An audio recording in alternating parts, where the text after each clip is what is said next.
Okay,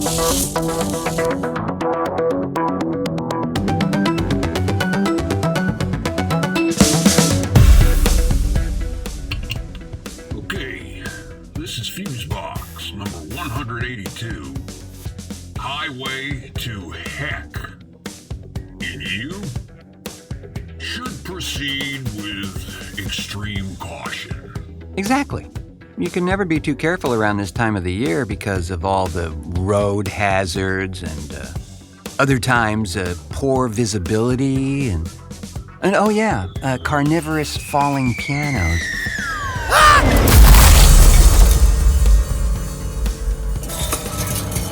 Hello, friends, and welcome in to this, the 182nd edition of Fusebox, and I'm your scary on the outside but chewy on the inside host, Mark Rose, and over there, he of the fiery antlers, the dark prince of the parametric, Milt Keynes, everybody. Yeah, well, thank you kindly. So, look, I know you're not a big fan of this time of the year, right? Well, it's usually the time of year. I just shut everything up and hide away. Yeah, but isn't that what you do all the time? Well, kinda. Well, this time of the year, I actually like very much in particular. I'm really fond of the Dia de los Muertos, the Day of the Dead, which is a holiday typically celebrated on November 1st. Yeah, that just creeps me out, man. No, I just love the art associated with that celebration.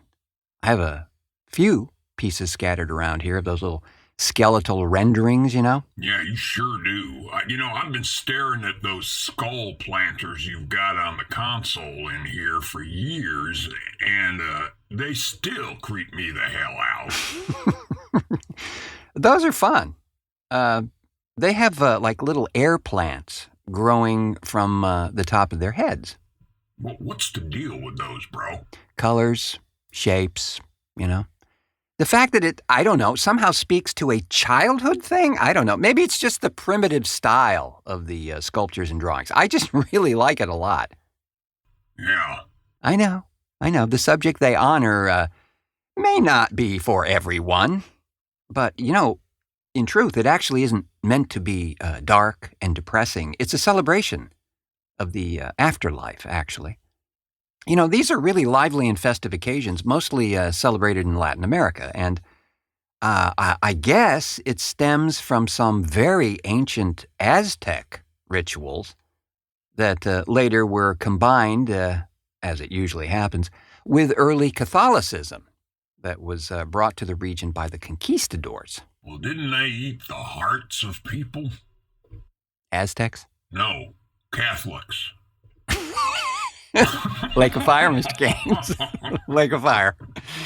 Well, the Aztecs, did sacrifice many folks for various reasons. One being to gain the personal power of the sacrificed. Yeah, no. Yeah.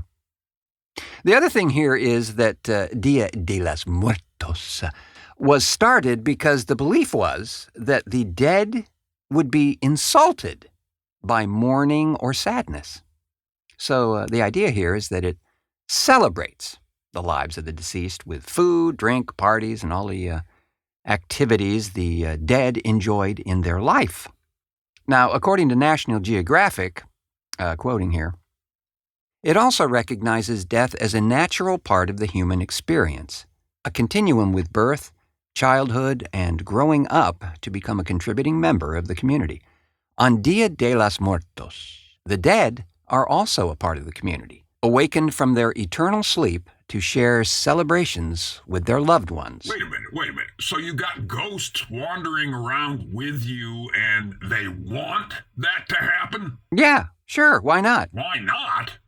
Because it scares the shit out of me, that's why not. You know what? I got to tell you, I get a lot of ribbing around here because during these months, particularly October through January, sometimes into February, I burn a lot of incense in here. Well, yeah, sure. I mean, to cover up all the skunk weed you've been smoking, man. Yeah, I get it. Hey, I do it too. No, not to cover up anything. Actually, quite the opposite. In Asian beliefs, incense was the food of ghosts.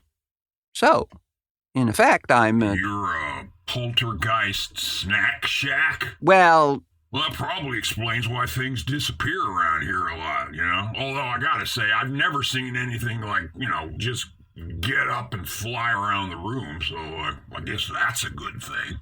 Well, you've just not been around here late enough. Now cut that out! We wouldn't have invented a disease unless we had something to take for it. Fusebox. It's the show for everybody. But not everybody will like it. These days, it seems that everybody and their pet schnauzer has a podcast going. So many, in fact, that the numbers have exceeded over 1 million, vying for your personal attention and ear holes, which is why I found this next bit of info quite engaging, actually. A chap named Daniel J. Lewis, whose name sounds a lot like Daniel Day-Lewis, but I assure you, no relation at all. Daniel Day-Lewis has no interest in podcasting. Daniel here has a podcast himself, actually several, but one in particular called The Audacity to Podcast.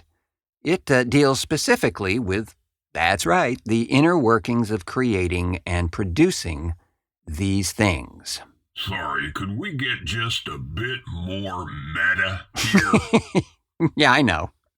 A podcast about podcasts. I know. It's the world we live in. Very, very meta. Sometimes the people covering the thing oftentimes become more famous than the thing they are actually covering. Yeah, I know. That's a hoot. But Daniel here did some high-quality snooting around and came up with some amazing info about this podcasting thing. I certainly didn't know about it, and which is not surprising. But here's some of the info he uncovered. He says fewer than half of all podcasts, that's the whole range now, have published an episode in the last 90 days. Well, we have. Yes, we have. We would have about 7 or 8 of them, I guess, as we do 2 a month. He goes on to say that far fewer of those previously mentioned podcasts have ever published 10 or more episodes. We're at 182, bro. Yeah, and counting. As a matter of fact, starting our 8th year in January. Thank you. Daniel says a large percentage of podcasts have only 1 episode, and he calls them pod flashes. Yeah, just a flash in the pod. Yes. And a much, much smaller percentage of podcasts have published an episode in the last 7 days. Well, he's got us there. We're like every other week, so... Right. He closes by saying that these numbers are for all podcasts in the Apple Podcast directory, which is clearly the largest repository of links. So the stats for a specific genre and niche will be probably smaller. So that's really good news for us then, yeah? Well, yeah, it is. We may not be as buried in the land of obscurity as we may have thought. Well, I'm kind of jazzed by that. Yeah, it's hopeful news for us and many others who are continuing to swing away at this thing. It's not, as our colleague in audio crime, Jeff Pollard, would say, it's not our first rodeo. We started the shenanigans back in 2005 when this whole podcasting thing began with a program called Area 51, and it had a nice following at the time and was always in the top 10 list of comedy programs. Yeah, it's before my time, but I remember you talking about those days. Yeah. It was really the dawn of the podcast era, A dawn that lasted about a year and then went straight into the fiery sea. But speaking of tentacled Martians, yes, just a follow-up on the production I was involved in with the folks from Reimagined Radio, that being the new adaptation of the immortal H.G. Wells story, War of the Worlds, one that I and John Barber produced, and as of this recording, was aired a couple of days ago. But since we are actually, at the moment, in the past, talking about the future, as we see it from the past, in a future tense, I can say that we are all very delighted in the future for the warm reception it received from here in the past. I'm getting dizzy. And well, you should. Now, I just want to thank all of our contributors again for giving of their generous time and energies to make this thing a reality, and I have mentioned you all in the show notes of this very episode for your edification. Well, actually, of what I heard of it, mostly screaming, sounded cool as hell, man. Thank you, Mr. Keynes. Yes, there were some instances of screaming hordes. Wait, what? I thought this was rated PG. No. Hordes. Hordes, not hordes. Oh, okay, cool. Yeah. And friends, if you were unable to catch the actual broadcast, we have conveniently linked the program for you so that in your leisure, you may listen anytime. It's become a bit of a tradition around here, in recent years anyway, to replay a favorite spoken word gem from the Fusebox archives that deals with a kind of a sort of a spooky theme. And this one has always been a favorite of mine, and I hope runs and cuddles right up with you to become one of yours. Written by frequent collaborator and not spooky at all, Jody Lorimer, narrated by Jody as well, and this one is called Kitchen Man. I should have known I was on the edge. A couple of 60-hour work weeks can do that to you. I'd started yelling at stupid drivers, anyone who was in my way, even if they were stopping for some old guy in a wheelchair to cross. He should roll faster. There was a conspiracy of traffic everywhere I went. There was always some bozo in the market line who got the wrong thing for the coupon, and the kid who brought the right thing was moving glacially. Coffee took forever to brew. Drip, drip, drip, falling like melted glass. My therapist went on some endless vacation to God knows where. The never-ending snow back east made sure the store up the street was out of my cigarettes. I was marooned on a shrinking island surrounded by idiots. All my weapons had melted into the sand, and I could feel their eyes on me at night. So I shouldn't have been surprised, I guess. Something was bound to leak. I expected a heart attack, a stroke, something in my body to just give up and roll over, hands in the air. I didn't expect the guy in the kitchen. I dragged myself into my kitchen from the car after another aggravating 12-hour day with an armload of instant meals from the store that still didn't have my cigarettes, flipped on the light, and started slamming things in cupboards. I was not going to miss The Walking Dead again. The cherry cupboards are new, just installed a couple years ago before my marriage disintegrated like everything else. They have halogen lights along the bottom and the top that work on a dimmer switch. But when I flipped them on, it was still sort of dark. Damn, now I needed to get more of those teensy bulbs that are a real pain in the ass to install. If you touch them, they blow out faster from the oil on your fingers. Of course. But this was a shadow of a man projected on my ceiling. I stepped back, heart racking against my ribs, and there he was.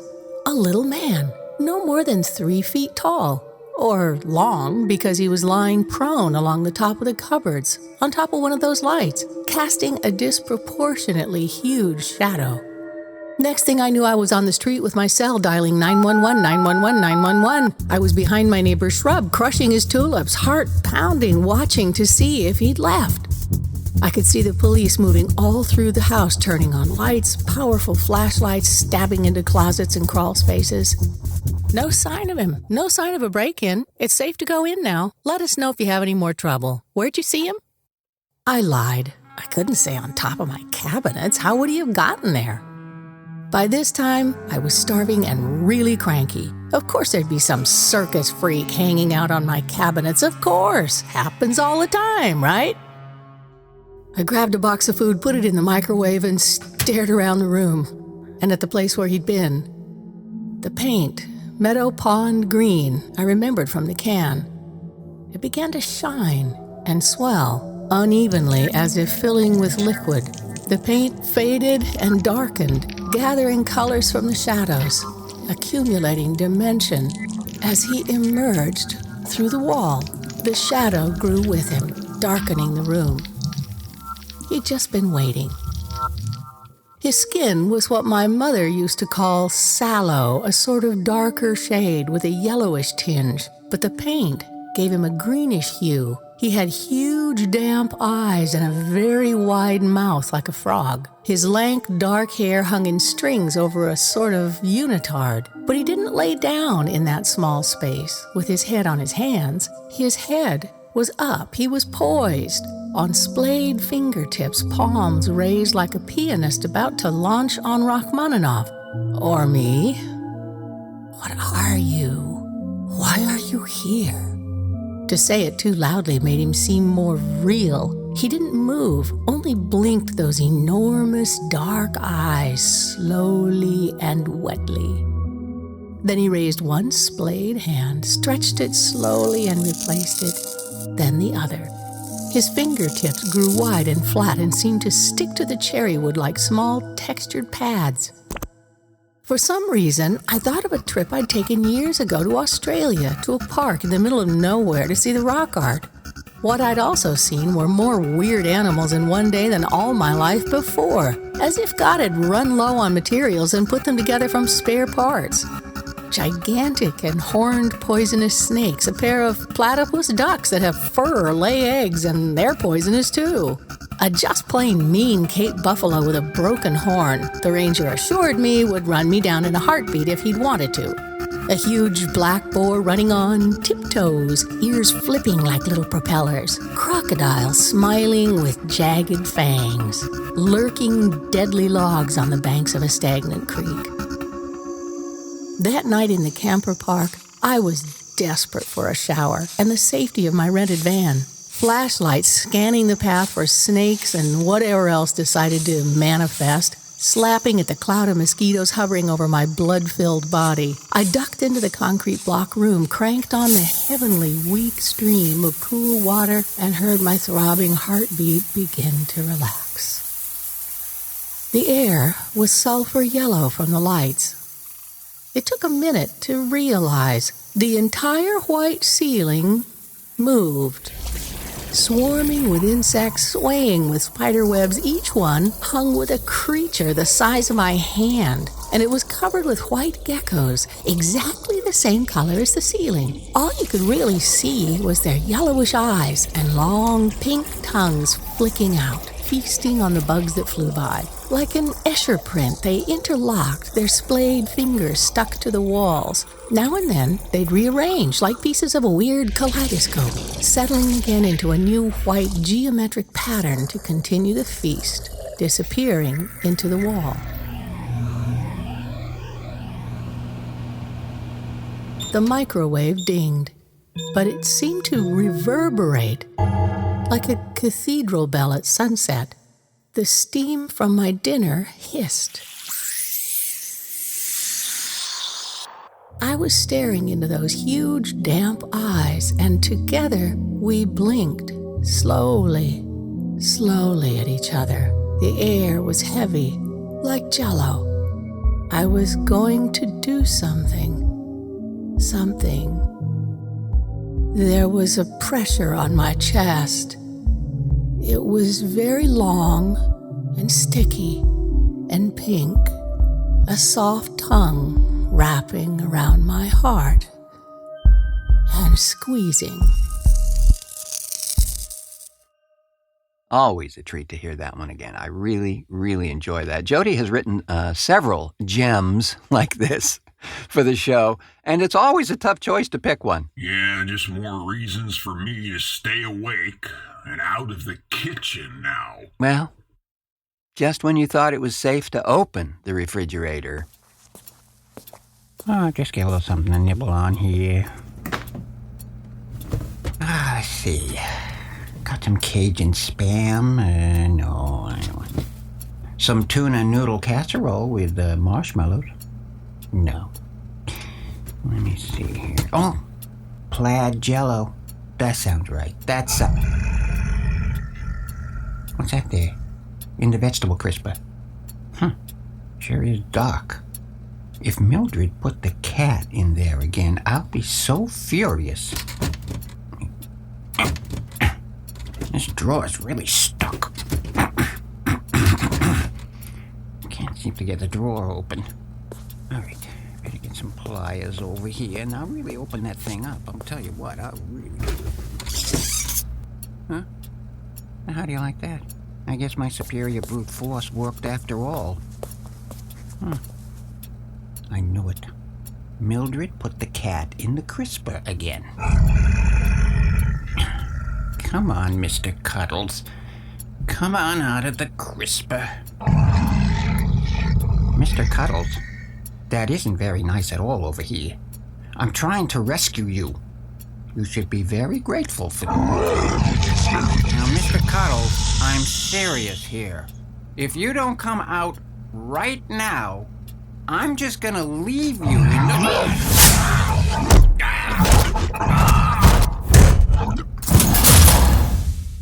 I tell you, that would really put an abrupt stop to those midnight snacks. Would it not? I don't know, bro. I'd fight it for the beer. Ah, true. You know, I'm planning on doing a more in-depth review of this later once I get through the series of 7 episodes. But Netflix has a new program written and directed by Mike Flanagan called Midnight Mass. And if you're a fan of his other projects, like The Haunting of Hill House, or perhaps Oculus or Absentia, then you'll really enjoy this one. I don't want to get into the nuts and bolts of it here, but I was just struck the other night by a sequence in one of the early episodes, and I think it might be episode 3, that I just wanted to highlight because it was so well crafted and portrayed. There's a sequence where a PTA meeting of sorts is being held, and the folks in this little tiny fishing village in this little tiny island somewhere seem to be very religious. Not the fundamentalists exactly, but strong believers. So shortly, a few very odd things begin to happen. One might say miraculous things, which cause the residents there a kind of renewed sense of religious zeal. So at this aforementioned meeting, it is brought up that Bibles were being handed out in the classroom to students as a result of all the miraculous goings-on, one would assume. The new sheriff, who just arrived in town with his son, are both Muslim. And the sheriff, at this here PTA meeting, takes a slight exception with the classroom being used to passively endorse a religious belief system. And this is where it turns into a rather marvelous scene. Usually in these types of scenes, we get a very prototypical and usually ham-fisted discourse, the religionists versus the non-religionists, and with a subtext that's pretty clearly underscored depending on the filmmaker's point of view. That's usually what happens. In this case, you had a marvelous and thoughtful debate going on, much like you would hope to see in a situation where logical and reasonable people were. Wait, though, the self-righteous component, yeah, it's still very much in play in this scene. We know who is passive-aggressively trying to make the case for the Lord, but the way the scene unfolds is a lot like a logical and reasonable debate, which slowly mutates into some kind of pseudo-Trump rally where a seemingly mysterious force begins to erase all logic and reason and proceeds to distill it down to its fundamentalist core. It's done without going over the top at all. It's very authentically portrayed from top to bottom, and as I say, I'll have a greater review of this thing once I get through all 7 episodes. But I was just really impressed with the writing and performances of this sequence because it's not something you really see every day. Not portrayed like this, anyway. Huh. Sounds cool, man. I actually dug that Hill House thing. Yeah. Oh, that was quite the epic story. Flanagan, he serves as editor as well on many of his projects. I think this one as well. So looking forward to his new project, which is a Poe adaptation of The Fall of the House of Usher, scheduled for 2022, I believe. Yeah. Yeah, so with that, friends, we'll call it a show. But not before thanking our contributors to this edition of Fusebox, Bruce Miles for splendid ID-ification, and Jody Lorimer for an eerie earful. Thanks as well to the Prime Minister of Meters over there, Milt Keynes, for technical assistance and so on and so forth. A pleasure, as always. And, of course, thanks to you, friends, for pushing play on this installment of the program. We know your time is precious, and we're just delighted that you chose to spend a bit of it with us right here. You know what? You can make it even better by mashing that subscribe button on wherever you have found this thing. We'd really appreciate that. And if you want to go to the head of the class, like in a flash, do what Eddie says here.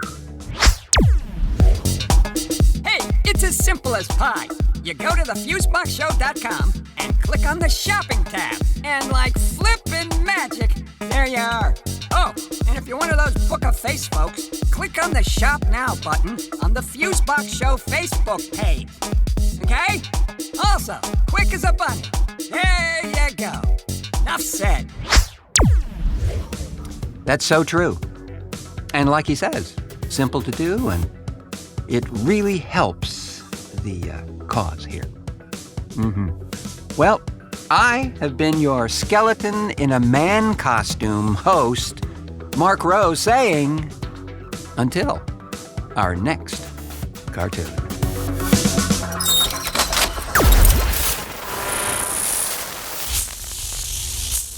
Fusebox.